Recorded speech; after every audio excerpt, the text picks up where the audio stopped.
Ken Flo, your thoughts ultimately on Leon pulling the victory from the jaws of defeat. You know what the main concern for me was when he started talking about not only going up one weight class, but 2 weight classes. And I said, anytime, you know what that really means? That means that a champion doesn't believe that there's a challenge in his weight class anymore. And that was a big time concern. How many times have we seen that? And again, Kamaru is an absolute beast, a great champion, always will be, might be the champion again, right? But when I started hearing that, I was very concerned. And maybe it wasn't going to happen this fight, but maybe it was going to happen the next fight. That didn't bode well for me when I was hearing that kind of conversation. I just want to interject for a minute there, because it's not as though Ken Flo is saying it impacts his preparation, but mentally, right? You feel so forged that not a man can beat you. And perhaps, that allows for a window of opportunity, right? It's not as though he's putting in fewer hours in training per se. Right. He just didn't necessarily think that Leon Edwards was the better man in any way, shape, or form. Raymond Longo, big weekend for you, but we have to start with Leon Edwards. I mean, can you believe this guy, from everything that he was, tested with in his life, living with no means in Jamaica, mother had him at 15, and look at him now, huh? Look at Leon Edwards now.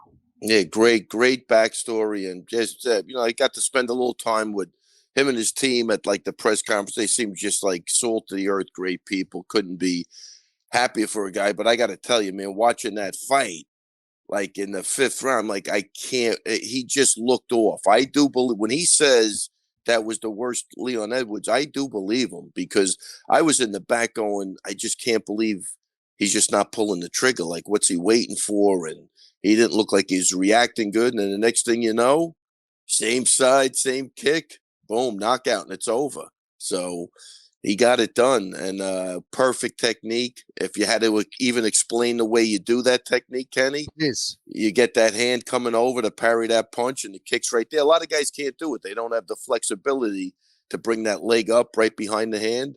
But that was executed absolutely perfect.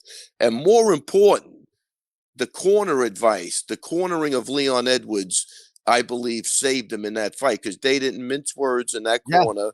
And they lit a fire under that guy's ass. The same thing, I swear to God, I would have been berserk at that point. Yeah. And they did it. And it wasn't like, I hear technical, okay, it's good to tell the guy to get up or to do this, but you know what to do. The guy knows what to do. Like I tell you, if you tell a guy to get up and you got to explain to him how to get up, you didn't do your job in training camp. I guarantee you, these guys know what to do. They got to be reminded of the small things. You got to be reminded of, why are you here? What did you say you were going to do?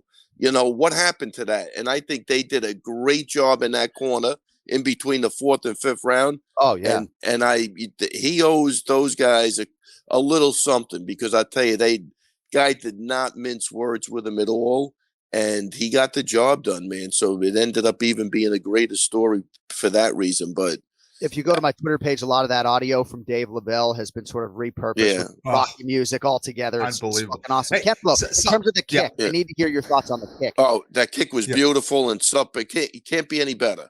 There aren't that many welterweights, Kenny, that can execute that kick at the highest level. Like Leon Edwards' chances, in the fight with kickboxing.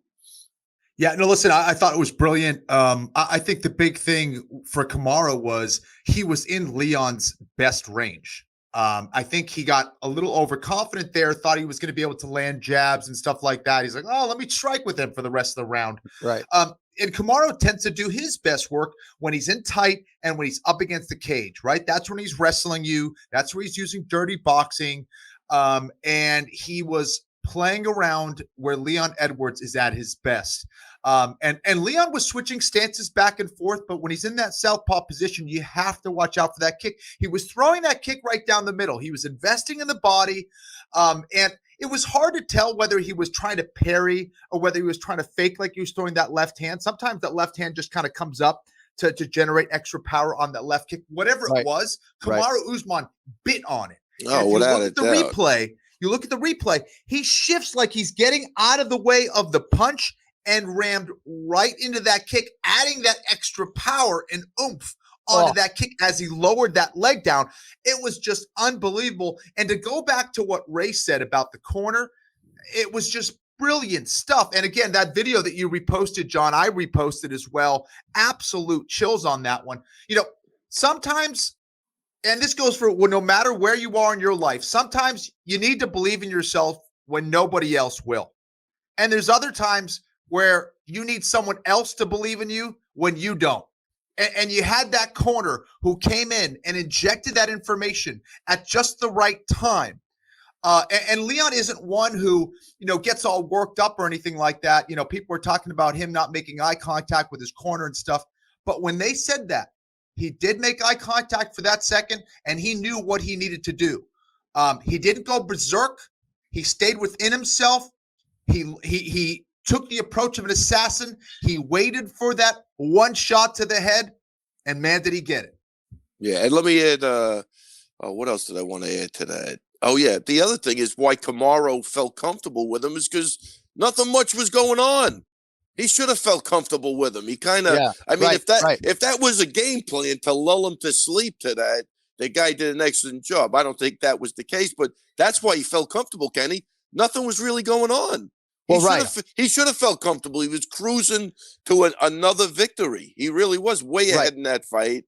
The guy looked like he had no chance. I mean, some of his reactions were so slow to me. I was like, man, I don't know if it's the altitude. I don't know what happened, but I do believe him I think he said at the press conference, that was like the best Kamaru. If that's the best Kamaru and that's the worst me, I'd make him a big favorite in the second fight. Cause I believe what I was looking at didn't look right for a variety of reasons, but power to him with that kick, man. Beautiful. I would say absolutely there's a reason for him to feel comfortable, but you should never play to the strength of your opponent. Exactly. In my opinion. No question about it. No. I'm just trying to interject what the mindset might have been. And, and Kenny, it could be a tactic. It's almost like what Cheeto does. He just stays the course. He's steady Eddie, steady Eddie. You can't get rid of him. And then next thing you know, you're out. It's almost the same, totally different technique, but same thing happened to Cruz. He was playing with fire, right? I mean, Leon playing with fire without a doubt. Away from being frosted for Fred and maybe not getting another championship opportunity. And it's interesting that coaches can be critical, and Dave Lavelle certainly should be revered today, and the entire coaching staff, all of them, right? But broadcasters, right, who are paid to be critical, somehow can't be analytically critical, right? When Leon Edwards is largely listless for 3 rounds, I feel like I'm being given, maybe undue credit for a line that I had about, sort of pulling it back because Leon isn't cut from a cloth of a guy who would be happy with a moral victory, right? But I think ultimately the broadcast was critical, and that just dovetailed with his corner that was lighting him up to try to get him in the fight. There were times where Leon wasn't engaging back with his corner, Kenny, wasn't looking them in the eye. And I'm curious to hear Leon explain it because, man, if he's fighting Kamaru in a trilogy fight in his home country, without altitude and everything else, and with the value of these 24 plus minutes, I'm excited to see what Leon can do in the third meeting. Yeah, I agree. Listen, I think there's every fighter's different also. Leon Edwards doesn't strike me as the guy who gets like super hyped up. Even after his round against Usman, where he won that first round, he kind of had that same attitude a little bit. But yeah, there were some concerns in between those middle rounds for sure. And his corner is going to know him best, but it didn't seem like he was responding. To me, it definitely came across at least as frustration of what he was trying to do and what he wasn't able to accomplish. But still, overall, I thought he was doing great. He just wasn't able to really stop Usman from implementing that game plan. And to me, he just looked really frustrated. Was he given up? Was he defeated at that point? I think that might have been a little strong, but I don't know. It's just a fantastic fight, man. There's so much to talk about.